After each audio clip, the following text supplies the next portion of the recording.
This podcast is hosted on podhome.fm, the most modern podcast hosting platform. Podhome offers unlimited episodes and podcasts, and unlimited use of Podhome AI, which generates transcripts, clips, chapters, title suggestions, show notes, and much more. And all of that for just $15.99 a month or $185 per year. That's a steal. So go to podhome.fm and start your 30-day trial now. And enjoy the show with Joe.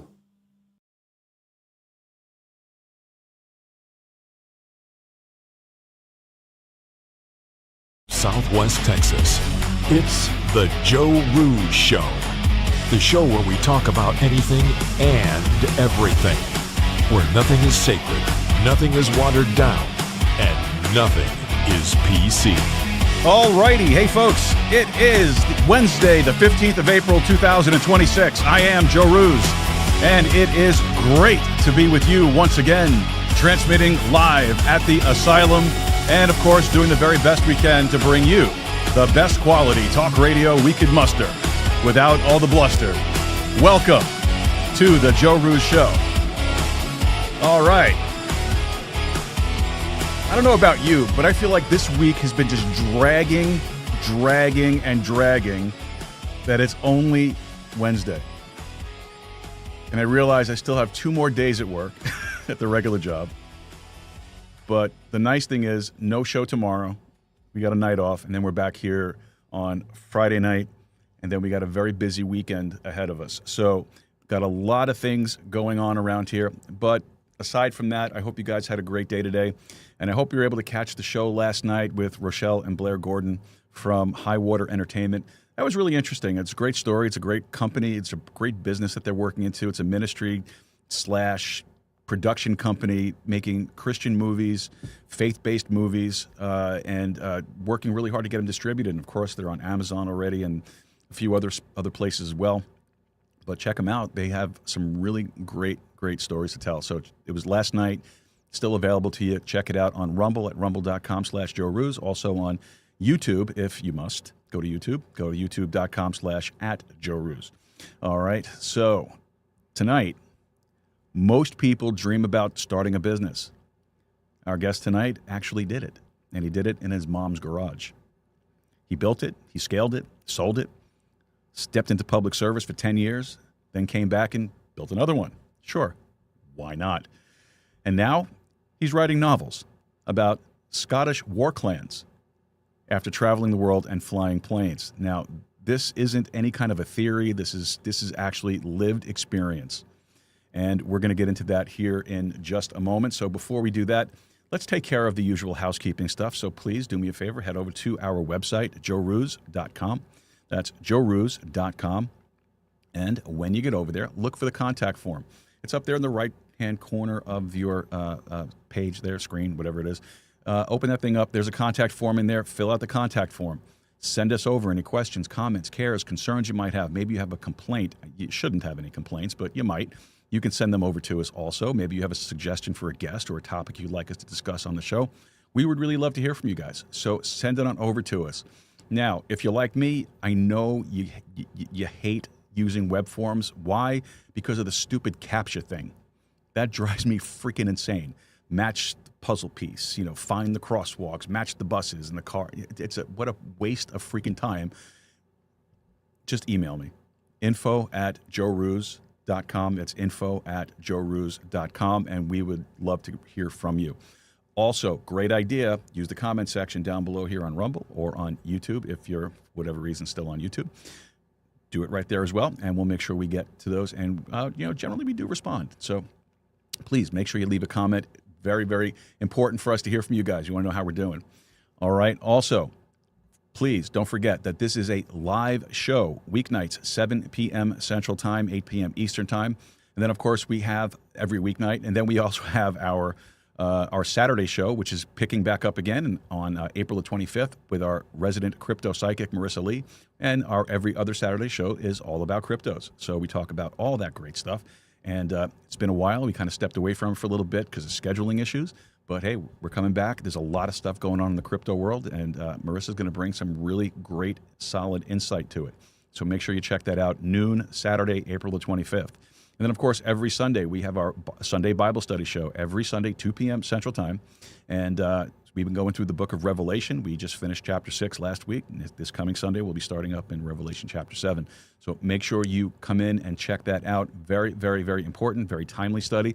And really a fascinating study, because I don't just give you the surface stuff. You know, we actually peel the onion and get to the really juicy, sweet center of it. So make sure you check it out every Sunday at 2 p.m. Central Time. And of course, please don't forget to like, subscribe, and share the show with your friends, your family, and your followers. That way you help to boost the algorithm. You mess with the algorithm. Great thing to do. I do it all the time. Share the show with people just to piss them off. Because you know, when you share something to somebody's social media, it messes up their algorithm for a while. So everything that we do will start popping up there. The shorts that we put up, all that stuff. And if you really want to piss someone off, send them my show. They'll love it. They'll appreciate it. All right, so do that. All right, remember, like, subscribe, and share with your friends, your family, and your followers. All right, let's pay the vig. Tonight's connection is brought to you courtesy of Creative Edge. Publicity at its finest for all creatives, your brand, and your future. Check them out at creative-edge.services. That's a mouthful. It's in the show notes. Just click it. You'll find all the information you need. All right. There we go. We can turn that back off. Now, all right, tonight, once again, we got a guy who doesn't just talk about building things, he's actually done it. Ben Lamont is a fourth-generation Texan, a rancher, a businessman who started a manufacturing company in his mom's garage, scaled it into a success, stepped into public service for a decade, then came back and did it again. And now he's taking that same grit and he's turning it into storytelling with his debut novel, Between the Tines, diving deep into Scottish clan history. So this is going to be a bit of a mix tonight, I think. We're going to be talking about business, history, adventure, and probably a few stories you won't hear anywhere else. Ben, welcome to the show. Thank you. Thank you so much, Joe. I'm super excited to be here and just appreciate the interest in my story, and I look forward to the discussion. Oh, this is going to be a great one. We're going to have a lot of fun. Oh, yeah. One of my favorite movies was Highlander. So Oh, yeah. It has nothing to do with that. I know it's from French, but yeah. So I used to be able to do a really good Sean Connery, but I can't do it anymore. It's kind of left. But greetings, Highlander. You know.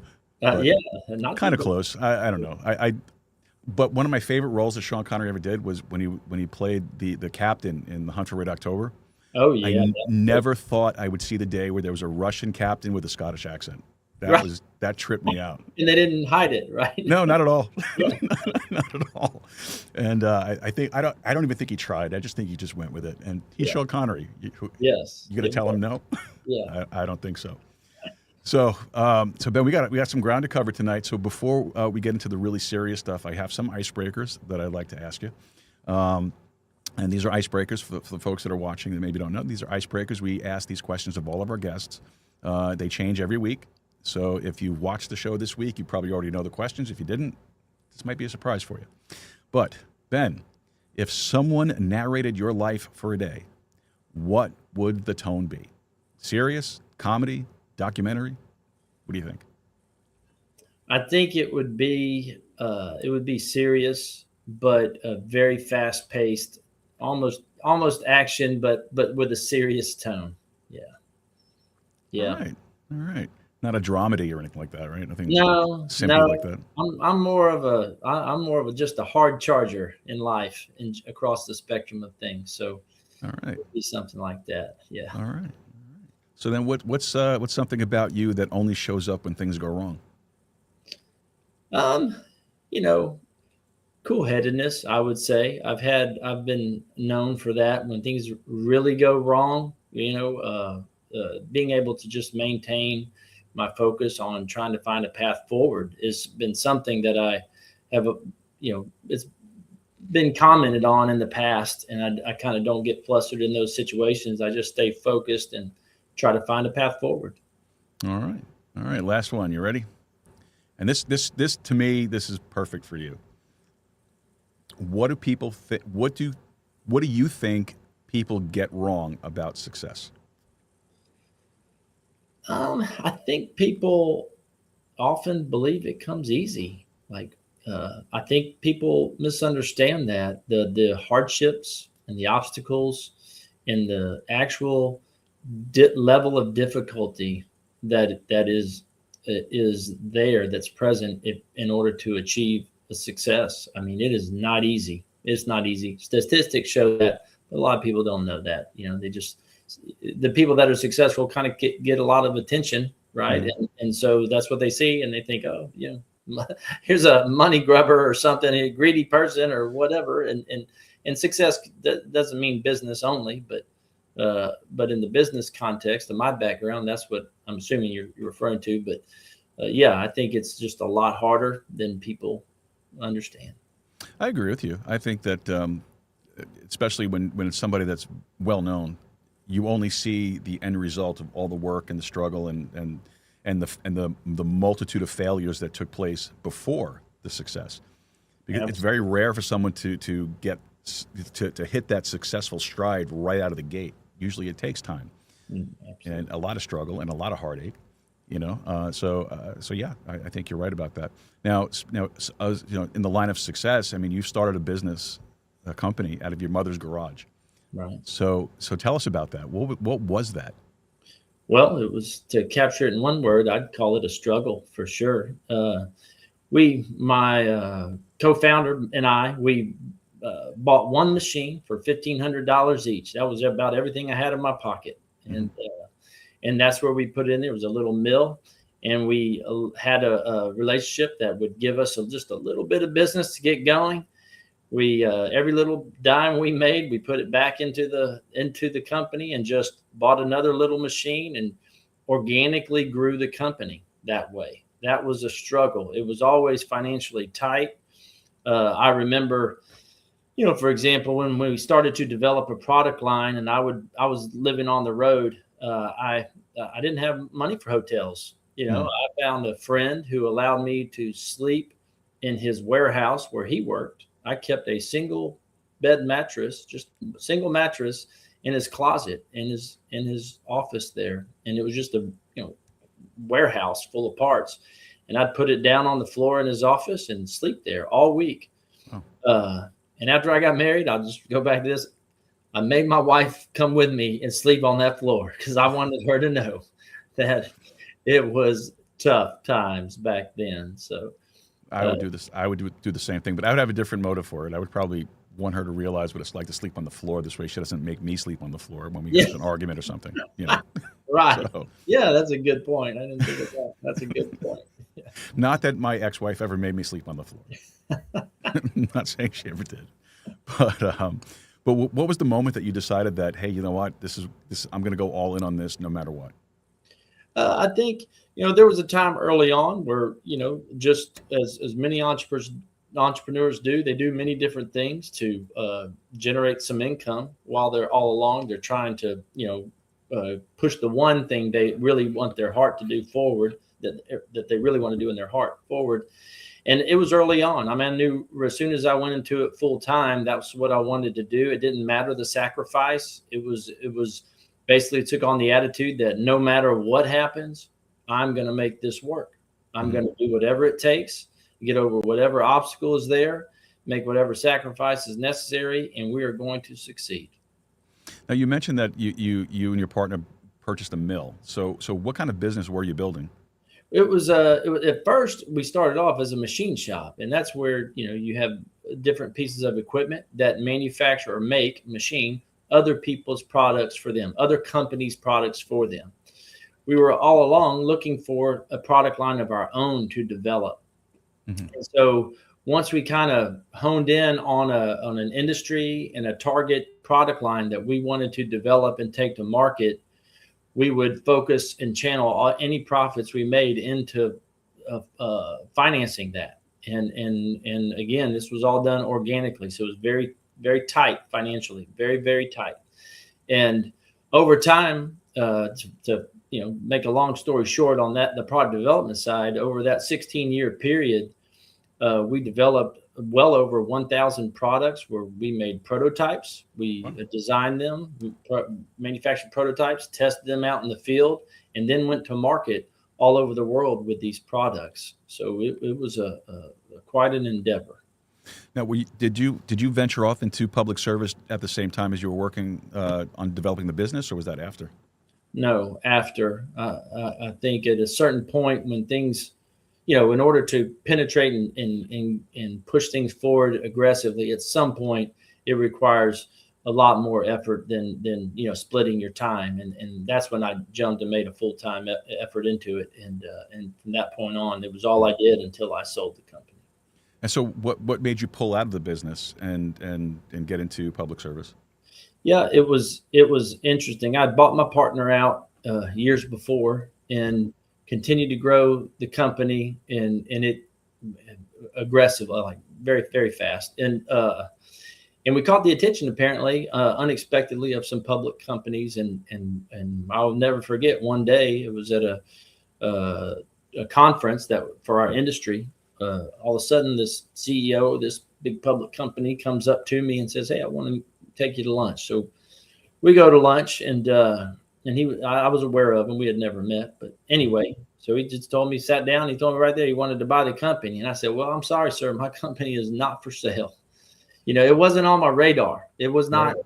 You're talking about one thing people don't really get sometimes is when you start a company, when you are there, it's like your baby, it's like your child. You gave birth to it. You were there when it was crawling, and then it got potty trained, and then the company I'm talking about got started to walk or crawl and walk and run, and next thing you know, we're running marathons, right? Yeah. I mean, I watched the full development of this company from the very beginning, and my heart and soul was in that company. So when it was almost an insult. Is the way I felt, like protective of my child here. No, we're not for sale. Don't even think about it. Well, what happened, I ended up, I did have a board. I had 30 shareholders at the time. I was the majority shareholder. And I went to my board because I had a duty to, I needed to disclose that to them. I was approached and they talked a little sense into me. Although I controlled I had complete control of the company. I do believe in your fiduciary responsibility to explore things, and so I did explore it. And at that time, there was a second company that we were in contact with, and lo and behold, they both made offers, and my hopes and dreams went away of being able to buy everybody out myself and continue pushing forward. I'll tell you, I even cried the day we sold it. I cried like a baby. I felt like I was at my kid's funeral. It was. Well, that makes sense, though. I mean, that's something you put a lot of time and effort and blood, sweat, tears. To coin a phrase. Of course, you're gonna feel some attachment to it. You're not gonna want to let go of it so quickly. I can understand that easily. Yeah. And it's very similar. Just to put in context for what I do, this is a business for me. I'm trying to build it. It's a lot of work. It's a lot of effort that goes into it. It's a lot of time. It's a lot of sacrifice, and not just financial sacrifice. It's also personal life sacrifice, and it's sacrifices on many, many levels. And so I can relate exactly to what you were talking about. And, sometimes I get the idea like, you know what, I am just done. I don't want to do this anymore. It's just not growing fast enough. It's not moving fast enough. But yet I can't let it go because it's my baby. Yeah. I just can't do it. Now, after leaving public service, what made you jump back into manufacturing instead of doing something different? Yeah, so it was interesting. I was waiting for my kids to kind of grow up and come of age, and I have 4 children, and my wife, Christy, and we live in Central Texas in a rural area, and so it's hard to be able to live in a rural area and make a living. It's hard to get jobs. It's hard to find jobs, things of that. Now, technology has changed some of that. It does help, but it's still rather difficult because a lot of jobs obviously require personal interaction as well in person. So we've talked about off and on over their lives how fortunate we were to have had our business and be able to live out here, and that if they want to live in rural Texas, they need to be able to find a way to generate income to provide for a family. Mm-hmm. And so as time went on, young kids have all kinds of different ideas, right? Military, want to be a sniper, one this and that. And slowly these different ideas get whittled back. And lo and behold, they said, Dad, we want to do a family business. We want to go in and do a manufacturing company. And so I dove in with both feet, and here we are back for round 2. And I'm just tickled to death. I'm so excited. I'm just proud that they have that entrepreneurial spirit. I think that's a big part of being a Texan. That kind of spirit is, yes, sir. And American obviously as well, but in particular Texas, that can-do attitude. I like that, and I'm proud of them for wanting to do it. Texas first, buddy. Texas first. I am not a native Texan. Everybody knows that, but Texas is my home. Texas is my country. And like I told you before the show, I'm part of an organization that's working its way through the legislative process for Texas independence. Yeah. That's why we have the Texas independence flag back there, folks. Yeah. So this is my home, man. Texas first. The Zavala flag. I'm sorry, not Gonzalez flag. Sorry. The Zavala flag. Yes. Yes. So Texas is my home, man. So Texas first. Texas always. Texas forever. You're welcome. We're glad to have you in Texas. Good. Thank you. Good red-blooded Americans here, for sure. Yes, sir. Yes, sir. So Central Texas, you are. So let's see. That's probably what, like 1.5 million hours away from where I am, according to my Texas size. So you're a rancher as well, right. Businessman, pilot, now an author. So how does all of that fit together for you? There's one more ingredient, and then I'd say that part fits great. But if you add husband to a wonderful wife and father to 4 wonderful children, I'd call it perfect. Perfect. Outstanding. Yeah. I like that. That's a great answer. Is she nearby? Is that why you're saying that, or is it? No, she's not. No, I'm kidding. She's not even here. She's not even here. But... I'm kidding. That's great. I love to hear that. I really do, especially as a Christian man. I love when I see a well-functioning marriage, and to see that you have that love and admiration and respect for one another. That's incredibly important to me. Yeah. And so that's a blessing to see. Absolutely. Oh, well, thank you. Now, how long have you guys been married, if you don't mind my asking? 22 years on April 17th. We're celebrating here just a couple of days. And 22 years. It's been wonderful years. Every year gets better. I think she's, like you said, if you marry the right person and you're the right fit for each other, you improve each other. That's right. And I feel I'm definitely a better man with my wife in my life. She's taught me so much, and she's just such a blessing for me every day. She's my favorite person in the world to be around. And that's great. 22 years of great years. That's great. It's now my sarcasm, as you're saying 22 years, you know what's going through my head. 22 years of a life sentence served. So, Yeah. But if I'm lucky, it'll be a long life sentence. And no opportunities for parole either. Yeah, right. So there you go. Now, a lot of people talk about entrepreneurship, but very, very few people actually scale a company. So what's the hardest lesson that you learned as a CEO? The hardest lesson I learned as a CEO was when it was time to actually consider selling it. And I felt I didn't have the financial capabilities to take my company to the next level. So we had penetrated the bulk of United States everywhere in the across the lower 48, and we were in just about every country around the world in our industry, but we were just selling a little bit in each one of those countries. Mm-hmm. And in order to take it to the next level, it's like, you needed to sell the entire car, not just the parts, right? That was the next level, equivalent to what we were making. It's just an analogy. But so we were manufacturing parts, but we weren't manufacturing the entire piece of equipment. And so that was a very capital intensive endeavor. And then to break in, I was reaching our market limits, and that was a tough pill to swallow, because that's where the rubber met the road. Okay, if we're not gonna sell, what are we gonna do? Moving this forward. And we had been growing so fast, and I just hadn't thought about the idea of it limiting out eventually a few years down the road. And so that was the big one right there. Yeah. Now, when you exited your first company, what did you get right, and what would you do differently today? I'll tell you, at the negotiation table, I got it right. There was there were times people use different tactics, and who knows, but I remember at one point sitting at that table, and somebody on the other side wanted to renegotiate. And this is we've already gone through all the due diligence and everything, and we're at the tail end of this deal. And all of a sudden they want to, jerk the chain a little bit.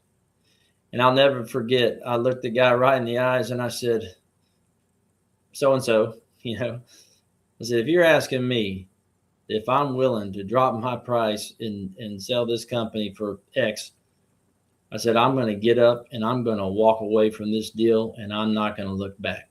Mm-hmm. And I was dead serious. And he backpedaled. He so fast he almost fell on the floor, and because I was serious. My company wasn't for sale.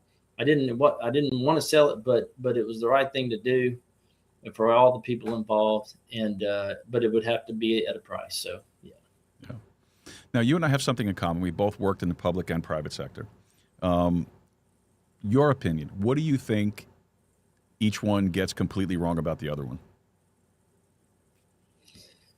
Well, I think the public sector often looks at the private sector as just a source of funding. Like, it's the fuel to fund the public sector. Having been in government, and I think not everybody's like that. Don't get me wrong. A lot of good people out there that try to rein it in fiscally and try to understand. They understand, hey, you can always spend more than you make, and what's happened, what's the result to the people out there. So I think that's one thing I think that a lot of people get wrong in the government.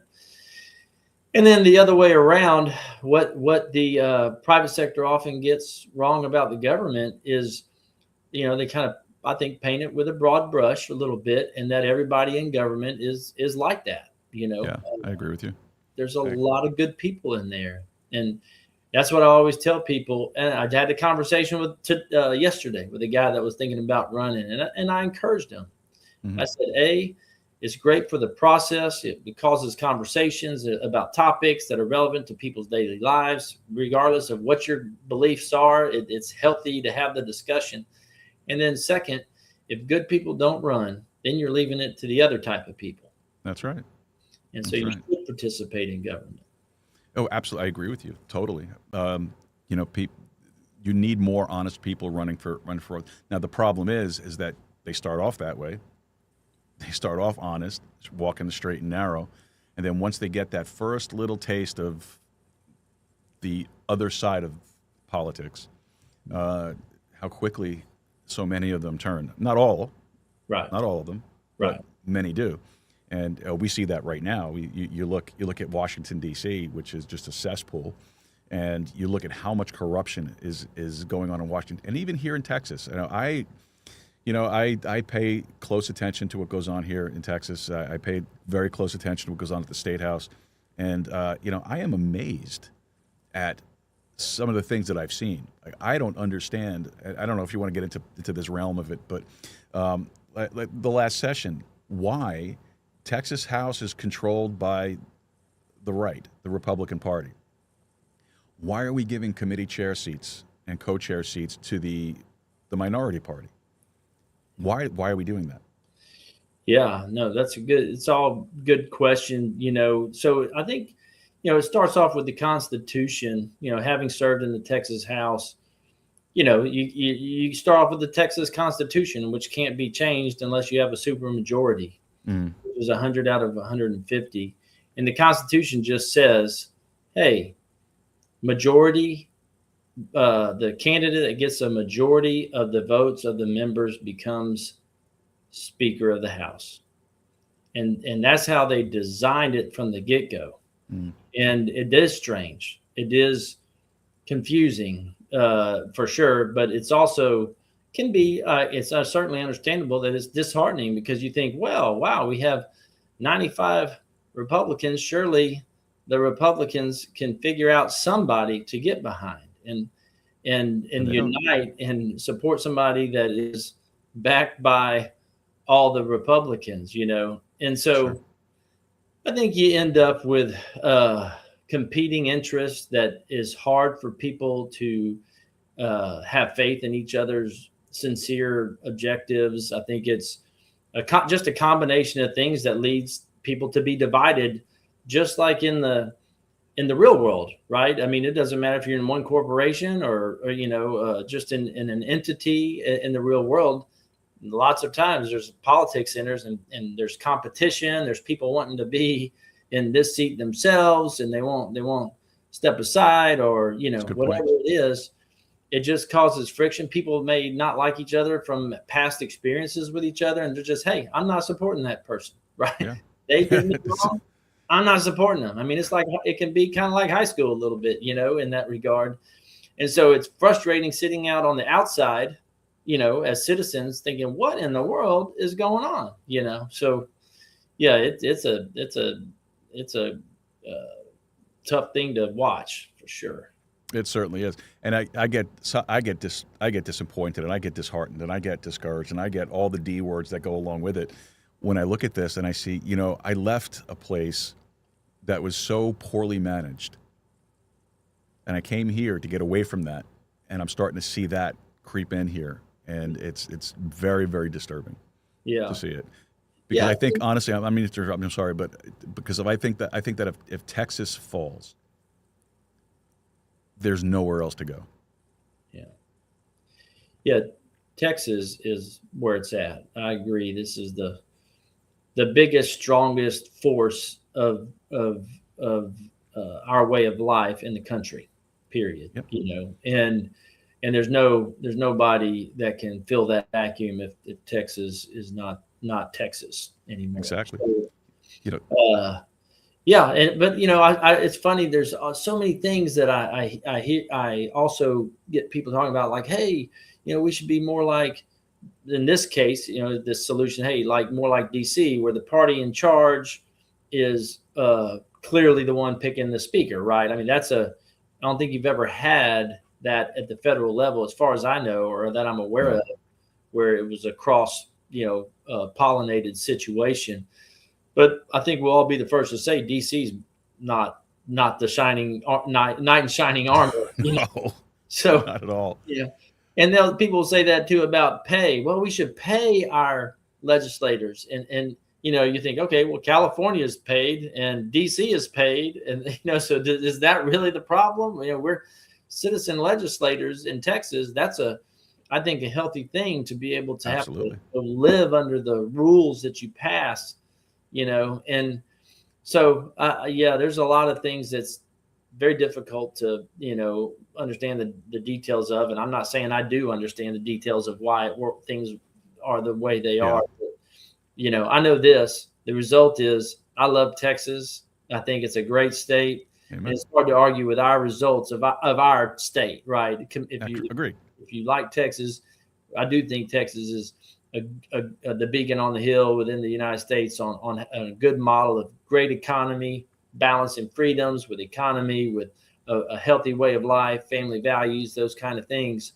And is it perfect? Absolutely not.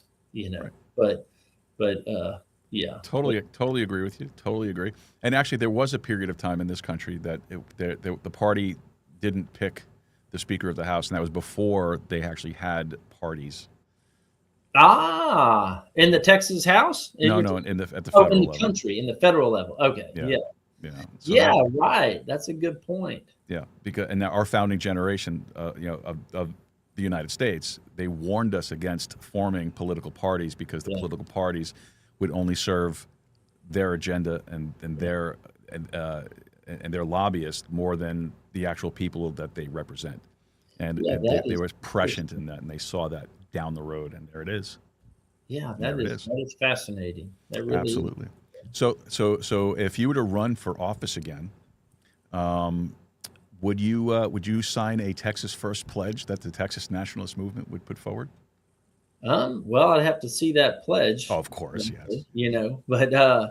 But in general, a Texas First pledge and concept talking about economy and things that promote Texas businesses over. That's basically what it is. Yeah. I mean, I think I always try to buy local and promote our own way of life. It's the most impacting to our daily lives is to support the businesses around us, and that doesn't rule out doing business with other areas.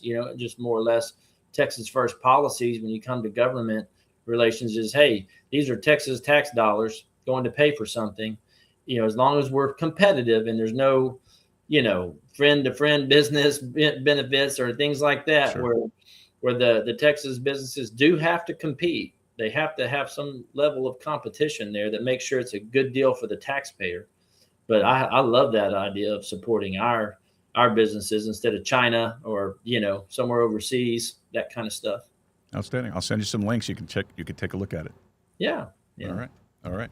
Now we're way off the subject of what we're really supposed to be here talking about tonight. But so if someone listening or watching right now is stuck in a job and wants to build something on their own, what would be the first step? And I'm not talking about motivational, fluffy stuff. I'm talking about what would be the legitimate, real first step that someone should take. Well, the first step is really, in my mind, is you have to have a stream of income coming in that can support your daily life, right? That can support your daily life, but also your endeavor at the same time. So it's a risky deal if you, let's say you have your family and day to day you have bills to pay and you try to jump. Everybody can see that. You try to jump and you don't have a revenue stream. That's risky and real consequences happen. I was lucky. I was very young. I was actually, when we started, I was in college. So I didn't have a family, didn't have overhead.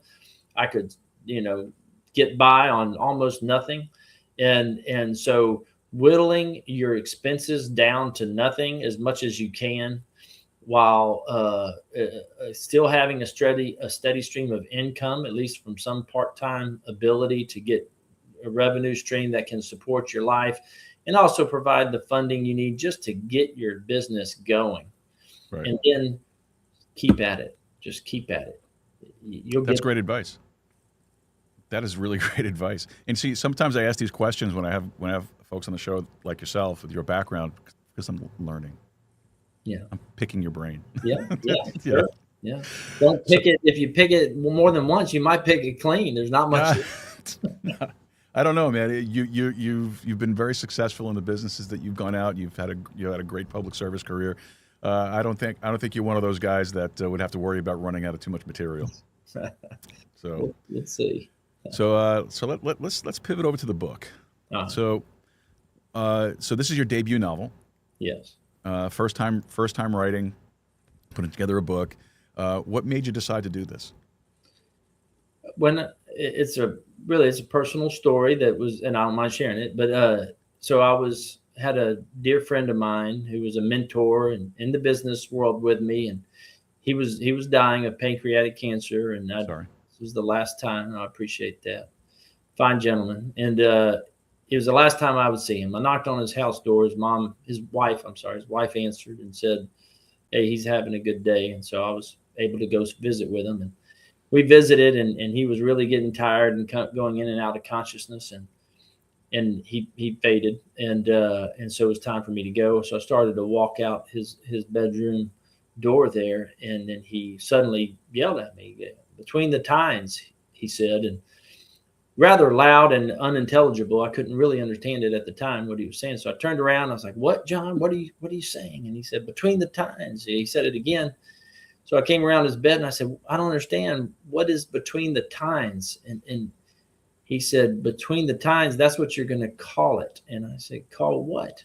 And he said, "Call your first book. That's what you're going to call your first book." and he was looking at me. He was real alert when we had that part of the conversation, and then shortly after that, within seconds, he went unconscious again, and we never got to finish that conversation. So that was literally the moment the seed got planted. And that was the day in 2013 when I committed. I said, okay, my reaction was, oh, great. Thank you, John, for just dumping that in my lap. I was so busy at the time. I didn't have time to sit on my porch and drink a cup of coffee, much less write a book, And so, but I didn't know what it was going to be, but I knew I was going to write it, and I didn't know when, I didn't know when, but from that point on, I started to really take a look at and think about it, So now, from the time that you started writing the book till you completed it, about more or less, how long did it take you to get through it? A little over a year, like 13 months. I'd say exactly 13 months, the full. Okay. Now, that does not include all my research. All right. Now, of course, I'm actually sitting down and putting the research into action. Picked up started typing, Picked up the keyboard. Picked up the keyboard and started. It was about 13-month process to when it was ready. Sent it off to the publishing, to be published. Yeah. Outstanding. Now you focused on the Scottish Highland clans. What pulled you into that specific world? Yeah, so after that conversation with my friend, I started to consider different things. I actually thought I was going to end up writing a book about leadership or something like that, and quickly pivoted away from that. It just didn't grab me, and so at one point I was researching some family history. And that's what got me started on this. So I'm one side of my family is of Scottish descent. And so I was doing some research there. And as I kept digging, I went back. My fifth great grandfather fought and died in the Battle of Monk's Corner in the American Revolution. Wow. And his name, when he came over, was Lemant, and he dropped the T. But before that, it was Lamont, Lamont, the clan that this book focuses on. But as I dug into that, I just got more curious, and so I started digging deeper and broader. And the story, just like a root system underground with a tree, it just went off in all these different directions with very significant events that were tied a lot of Scotland together, and it was a very broad, impacting story. And so it just captured my heart. It just totally, just got my full attention. I ended up traveling over there, went and visiting all these different sites of these historical events and places, and stood where they stood and looked where they looked, and felt the wind that they felt blowing off the ocean, and really I just felt connected to the whole story, and that's kind of what got me into it. Now, how much of the story is actually is fact versus just creative storytelling? A tremendous amount. So the battle, the book is not just about battles. There are battles in it, but it's a very deep book. It's a complex story. There's love and war. There's hope and hopelessness. There's deception, manipulation. There's loyalty and disloyalties. There's broken alliances. There's just so much to this story, but that I take creative liberties on weaving, right? But the actual historical events, every battle in my story, and there's quite a few that are in there, are actually happened in history, and the outcomes were consistent with what actually happened in history. Except for one battle that I have in there, that I have a particular reason why I wanted to have that battle scene. But it too was very indicative of the battles at the time. The locations are all accurate and true to history. The castles that I talk about are true to history. They existed. A lot of the significant events occurred. Where the true creative liberties occur is where the motivations, the motivations behind those events. Why did people do what they did? In my research, I could find a ton about the events. But when you talk about motivation for those events, what caused those people to take that action? There's not much on that. And through piecing these events together, people form different opinions, and you can read about other people's opinions, but this tale is my opinion through my research, the motivations that I saw, that I see could be there, that I think are very likely to have been there, and to explain why certain things happened, and at the same time making it entertaining. So the layout of the book is actual.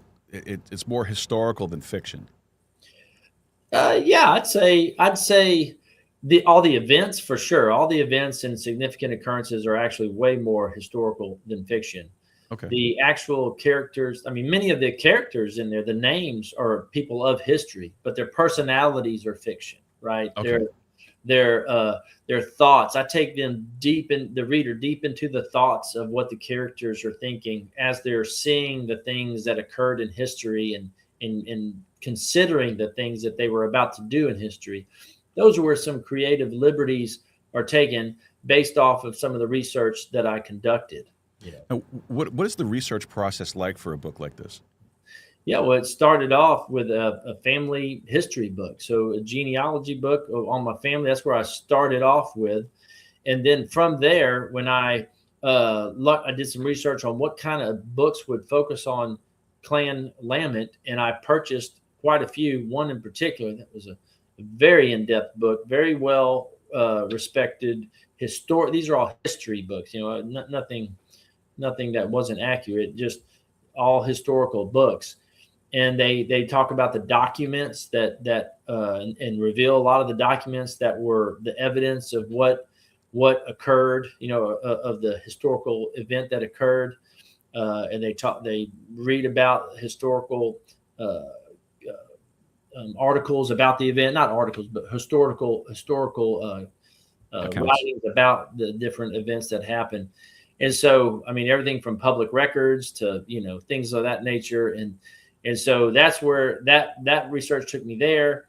From there, I started to do a lot of internet research about what happened, going to various clans, Scottish clan websites where they reference books that they relied on, or they talk about on their websites and advertise as reliable. So I go pick from those and learn how these clans fit together with their stories. Did they line up? Were they in conflict with each other? Who was on whose side, and who was, that kind of stuff. And then, of course, going over there. When I went over there, I went to museums. I saw the Lamont harp. I got to look at it, and so saw a lot of the sites where the events happened, like the Noon Massacre, things like that. I mean, it was just amazing. Went to museums, talked to the people there. So it was a lot. It was a lot into it. So now, with the research, how long before you actually put, quote unquote, pen to paper, did you research this before you started writing? Yeah, I would say years. I'm not saying I was full-time researching the whole time for years. I traveled to Scotland 2 times before, and there were a couple of years apart, I think, when I went. But in the middle of that, here and there, as I was busy and realizing, hey, this is something I really want to focus on and learn about here. And at some point, it turned from just learning about it and to this is the topic I want to write about. This is it, because it got so broad. I'll tell you what really hit me. When it really hit me was, as I dug deeper and deeper and deeper, I realized I wanted to answer this question that I think truly unites almost all Americans. I mean, Native Americans aside, we all came from ancestors from the old world, right? I mean, we all have ancestors from some country other than the United States of America.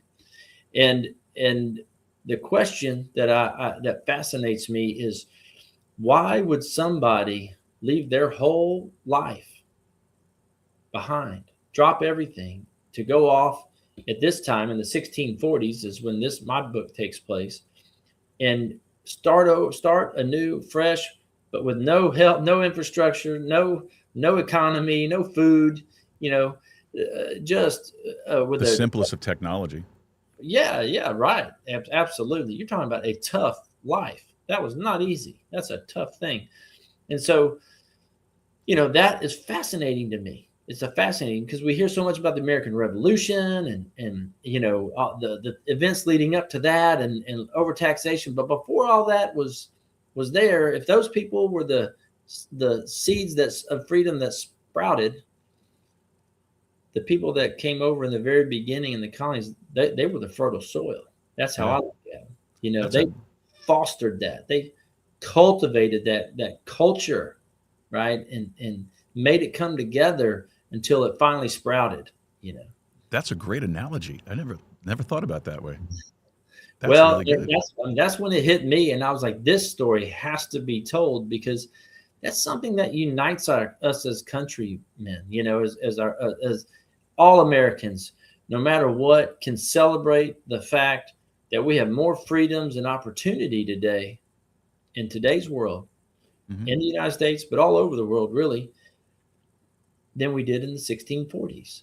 And that's a good thing. That's not only a good thing, that's a great thing. Something it's just, you can't debate that. And so we should celebrate that. But that evolution has a story, right? That didn't just happen overnight. It's like a business doesn't grow overnight. There's lots of struggles. Yeah. And there's your story, the struggle. What struggle were those people fleeing from, or they were trying to find more opportunity, or whatever it was a significant struggle, and some of them were forced. Obviously, a lot of forced labor came over here, and that's a struggle too, right? Yeah. And that it's not a perfect story, but it's our story, and at the end we get this result we have today, which is which is beautiful. Today's story, our freedoms that we enjoy today are beautiful. Yeah, absolutely. I totally agree with that. That's I don't think I could have said it any better than that. That was perfect. But you talk about struggle. So what was harder, building a company or finishing your first novel? Ooh, no, I'd say building a company. I enjoyed this. This was like both were passion. It's interesting. That's an interesting question. I haven't thought of that question. So one thing about my business was I was just passionate about it. I never looked at it as like I just don't want to do this anymore. It was, hey, I am waking up every day with my battle armor on, and we're going to get this done, right? And so then when I switch over to my novel, it was the same thing, but it was with more fun, right? I wasn't going to battle. It was like joyful, a little different. Same passion, joyful versus battle, So. Yeah, that makes sense. I kind of put myself in the same spot. The regular job is the battle, and right. This is the fun. This is you were talking about that before when we were chatting before this started. Yeah, how much you enjoy it, and you're so passionate about it. And I can see it. I can see that a mile away. Thank you. Like that. That's awesome. I appreciate that. I'm glad it shows. Yeah, I'm glad. It's not an act, folks. You see, people think I'm acting when I say this stuff. It's not. It's true. Not at all. Not at all. All right. So serious question though. When you look back at your life, business, public service, writing, what's the legacy you actually care about? The legacy I care about is that I want people, my kids and my wife in particular, to know that I was a man that lived my Christian values daily. That's it. Amen. And I think that encompasses a lot. There's a lot more to that than maybe what it sounds like. People may take that at surface level, maybe, but that's not how I mean it. I think that's a very deep statement that affects people's lives tremendously if they truly try to do that. And that's what I hope. That's the legacy I hope I leave behind. That's great. That is great. So what's next for you? Another book, another business, or something completely different? Yeah, no, it's a book. So this is the book one of a trilogy. This is a big story. And book one is Between the Times. The trilogy is Forged in Blood. And so book two, I'm already working on. It picks up where book one left off. And I can highlight a little bit between book one and book two. is book one. You know, you think Scottish Highland clan. Okay, we've seen Braveheart, we've seen all this stuff. Right. This is nothing like that. So everything we always see in the movies or read about really focuses on some king, you know, trying to take the throne of Scotland from another king in England, and that, although that is the backdrop of this time, that's not this story. This story is in book one is as this clan gets drawn into this conflict, that they realize, hey, this is a genocidal attempt, and we have to figure out a way to survive. So it's a lot about leadership, a lot about fortitude, and the clan on clan struggles that occurred in Scotland at the time.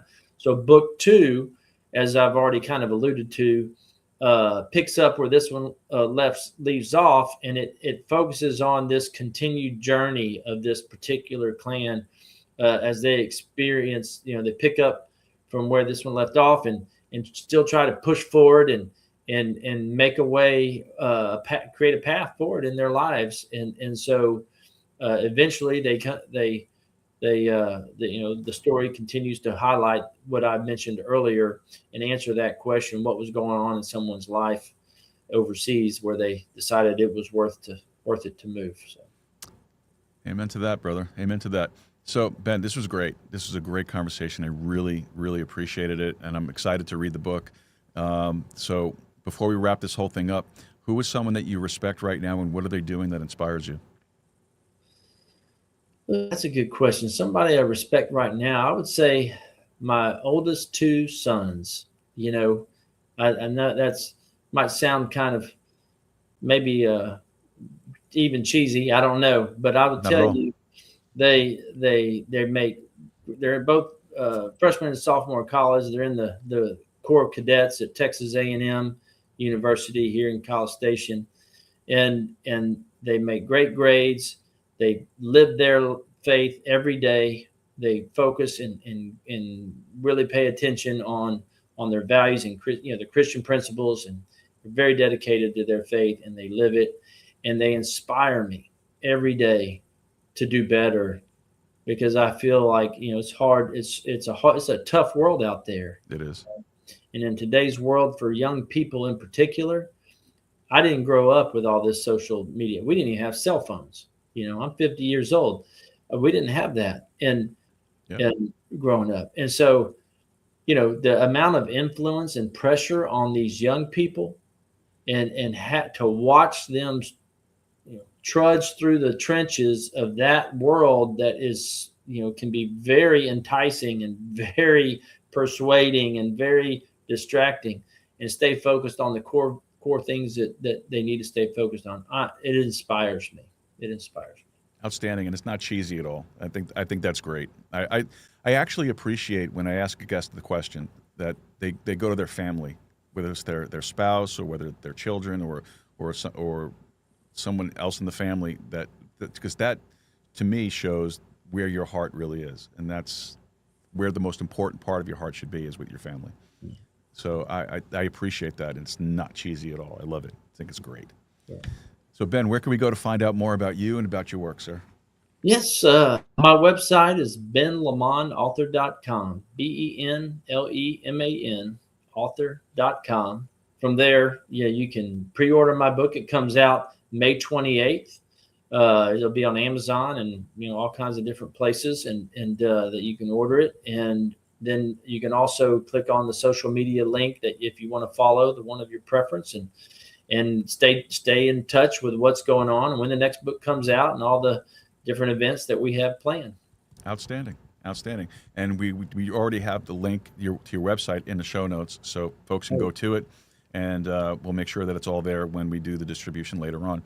So, Ben, thank you so much. I really do appreciate this. Do you want to hang out backstage for like 5 minutes while I wrap up the show? Then we can tie things up. Yeah, all right. Outstanding. Ben Lamont, thank you again so much, man. God bless you. I appreciate you, and I wish you all the best and success with the book. Thank you, Joe. Enjoyed it very much. Appreciate your interest in my story, and enjoyed the conversation. Same here. Thank you, sir. I'll see you in a minute.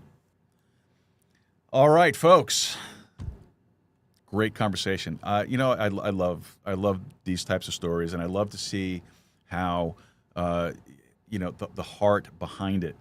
That's what makes it. That's a selling point for me. So I'm looking forward to reading the book, and I hope you guys are too. And if you have any questions or anything about it that you'd like me to direct to Ben, I'd be happy to do that for you. Just send them on over to us, and we'll make sure that he gets them or any comments about it. And we look forward to having him on again at some point where we can actually get into it a little bit, maybe even critique it just a pinch. All right. Well, folks, let's start to wrap this baby up here. Guess what? I hope you guys understand. I didn't do it at the beginning of the show. I wanted to save it for now. But I want to wish everybody a very, very Merry Taxmas. That's right. Today is Liberal Christmas. Today is tax day. So if you haven't filed your taxes yet, you need to do that, okay? Because Uncle Sam makes the list, the naughty list and the nice list, and you don't want to be on the naughty list, all right? You don't want to be there. So make sure you get your taxes filed. Now, look, the folks over at Diamond Dynasty Tax Group Legacy right here in Eagle Pass will help you out. You can give them a call at 830-867-7106. That's 830-867-7106. They did my taxes for me when I purchased the asylum and when we did the renovations and we built the studio. They took a folder of invoices and receipts about yay big, maybe bigger than that, and they actually condensed it down. They took care of all the headache, all the paperwork, everything, and it was perfect. They did a great job, and they did it for me again this year. And we actually got it in on time because I'm lazy like that. I had all my stuff put together, and I just sat there and looked at it like, I don't want to do this. I can't stand this. But I did it anyway. So give them a call. Diamond Dynasty Tax Group Legacy, 830-867-7106. You might have to file an extension. So if you haven't done that, please do that. But get on the phone. Make the phone call. Ask for Esme. She's great. She does a great job. She is my personal tax person. So give her a call. Check it out. She will do the best job she could possibly do for you. 830-867-7106. Oh, and by the way, because it's here in Eagle Pass doesn't mean that you have to be in Eagle Pass to use the services. They're all over the state of Texas. Check them out. Diamond Dynasty Tax Group Legacy. All right. Shout-outs, of course, to our producing team, executive producers, Wayne Rankin, Rosanna Rankin, Carolina Jimenez, Marissa Lee, and, of course, the inestimable, the infamous, or the famous Anonymous Angela. We really appreciate these folks. We follow the value for value model, which is very simply this. If you are receiving anything of value from the content we're putting out, we ask that you return that value to us in the form of a donation. That donation can be the 3 T's: your time, your talent, or your treasure. Any one of those things, all 3 of those things, whatever it is that you have the means to donate, we would appreciate that. These folks that I just rattled off donate their time, their talent, and their treasure to help put these shows together. And honestly, there's a lot of stuff that goes on here that we wouldn't be able to do without them.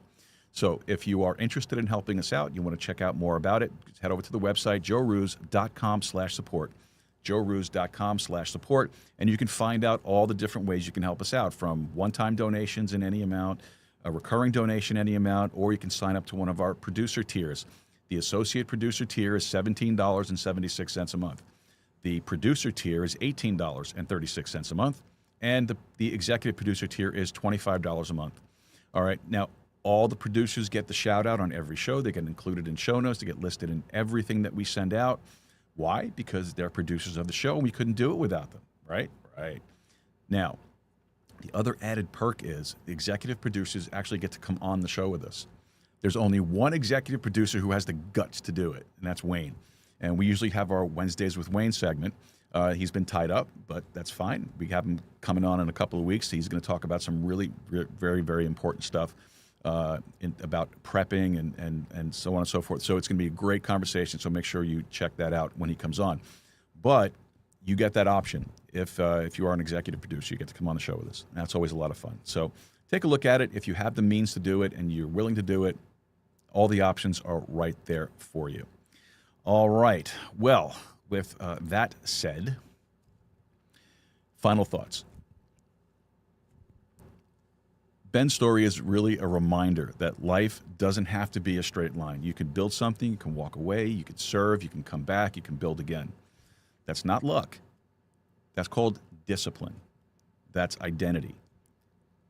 Maybe the biggest takeaway for me tonight is that legacy isn't something that you talk about, it's something that you build.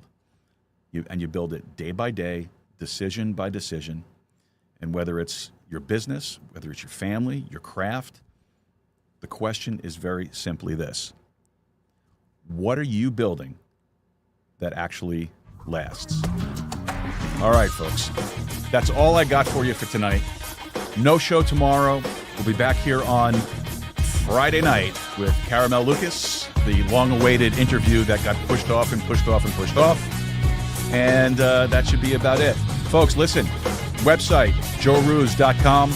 joerooz.com, contact section. Send us a message. Let us know what you think. Send us your comments. We really, really want to hear from you guys. All right. With that said, folks, make Texas independent again. Go podcasting. Keep a steady stride. More importantly, you keep talking. We'll see you on Friday. Have a great night, folks. God bless you. Good night.